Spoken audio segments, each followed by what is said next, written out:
Hello! இன்னைக்கு காலையிலேருந்து செம்ம மழை. வெளியில போய் வேலை பார்க்க முடியல. அதனால சரி வீட்டுக்குள்ளே இருக்கிற வேலையாவது பார்க்கலாம் அப்படின்னு சின்ன சின்ன வேலையா பார்த்துக்கிட்டு இருந்தேன்.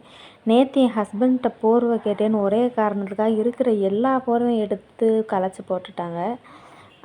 சரின்னு அதை எல்லாத்தையும் எடுத்து மடித்து வச்சுட்டு பாப்பா அங்கே இருக்கிறனால 2 டேஸ்க்கு 1 டைம் வந்து பெட்ஷீட் மாற்றுற மாதிரி இருக்கும். எப்படி தான் அழுக்காகுதுன்னு தெரியாது. ஆனால் பிஸ்கட்டு அது இதுன்னு போட்டு எல்லாத்தையும் அழுக்காக்கி வச்சுருவாங்க. அதனால் அதையும் எடுத்து அப்படியே மாற்றி விட்டுட்டு துணிலாம் நேற்று துவைச்ச துணியில் மடித்து வச்சுட்டு ஹஸ்பண்ட் வீட்டை வந்து அவங்க குட்டி பீரோவில் வச்சுட்டு நம்மளுக்கு வந்து பெரிய பீரோ எடுத்துக்கிட்டாச்சு. அதையும் வச்சுட்டு லைட்டாக வந்து அந்த க்ளீன் பண்ணதெல்லாம் டஸ்ட் இருந்துச்சு, அதை மட்டும் கூட்டிட்டு நேற்று வந்து அரிசி வாங்கிட்டு வந்திருந்தாங்க. அதை நான் ஓப்பன் பண்ணாமே வச்சுட்டேன்னா காலையில் எழுந்திரிச்சி சமைக்க எனக்கு ரொம்பவே கஷ்டமாயிடுச்சு. அது ஓப்பன் பண்ணுறக்குள்ளேயும் உசுரே போயிடுச்சு.